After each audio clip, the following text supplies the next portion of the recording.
NATO has deployed unprecedented numbers of forces to Latvia. That's a reaction to fears of future Russian aggression against the Baltic states.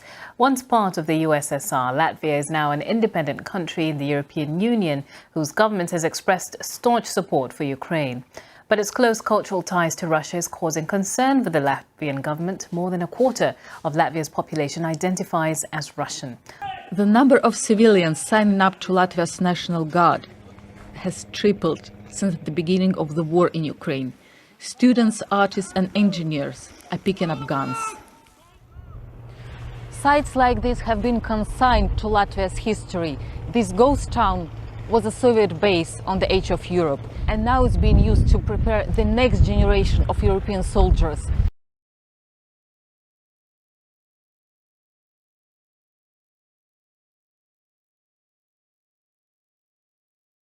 We begin with that phone call between the presidents of France and Russia. Emmanuel Macron and Vladimir Putin reportedly discussed a range of issues this Friday.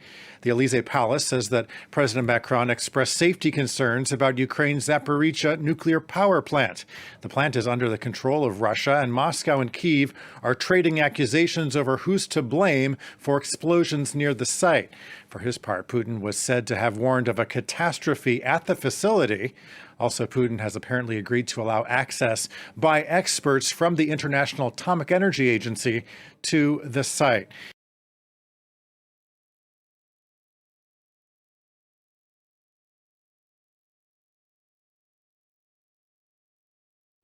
At least 12 people have been killed in Somalia's capital Mogadishu after the Al-Qaeda-linked Al-Shabaab group attacked a hotel. Security forces are still fighting the gunmen inside the hotel. On Friday, fighters from the Al-Shabaab group stormed the popular Hayat Hotel with a hail of gunfire and bomb blasts. Large sections of the hotel had been destroyed, and this is said to be one of the biggest attacks in Mogadishu since Hassan Sheikh Mohammed was elected as president. Al-Shabaab has been waging a deadly insurgency against Somalia's government for about 15 years. The group claimed responsibility for this attack. A spokesperson from the police department had stated that the initial blast was caused by a suicide bomber who attacked the hotel with several other gunmen. A second blast occurred just a few minutes later. It inflicted casualties on members of the security forces and civilians.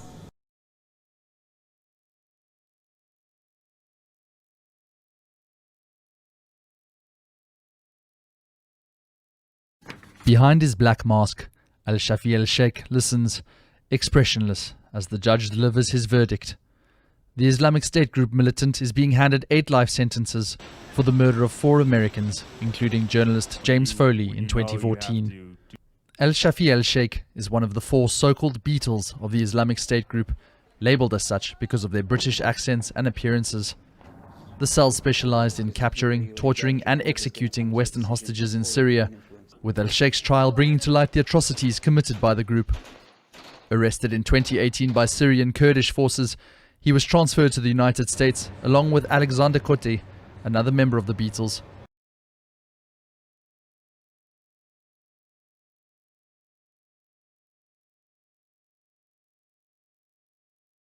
A starkly divided United Nations ended the travel ban exemptions for 13 Taliban officials after failing to reach an agreement on a possible extension. The exemptions were set to expire at midnight on Friday, and according to reports, Russia and China were in favor of allowing all the 13 officials to continue to travel, while the US and few other Western nations staunchly opposed it. This was mainly to protest the Taliban's rollback of women's rights in Afghanistan. Dozens of Taliban members have been on the UN sanctions blacklist for years now. Their assets have been frozen and they have been banned from travel. But some Taliban officials were granted waivers over the years so they could travel to participate in diplomatic talks. The US on Thursday proposed reimposing the travel ban on 7 of the officials while keeping the exemption for 6 others but limiting their travel only to Qatar. Russia and China then offered a counter-proposal to allow all 13 Taliban officials travel exemptions for 90 days, but only allowing them to travel to Russia, China, Qatar and regional countries.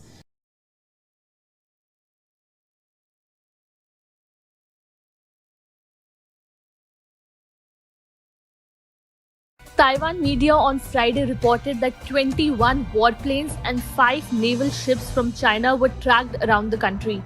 8 jets also crossed the Taiwan Strait median line on Friday, thereby intensifying the China-Taiwan war. Taiwan's Ministry of National Defense tracked the ships and warplanes at around 5 pm on Friday. Of the 17 People's Liberation Army Air Force warplanes, 8 crossed the median line over the Taiwan Strait, the military said. The planes were 4 Xi'an JH-7 fighter bombers, 2 Sukhoi Su-30 fighters, and 2 Shenyang J-11 jets.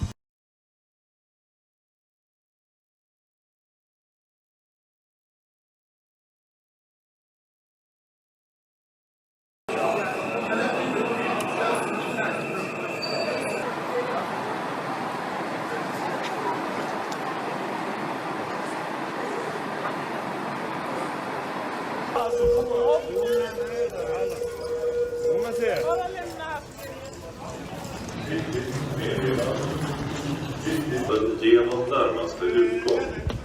Använd inte hissarna.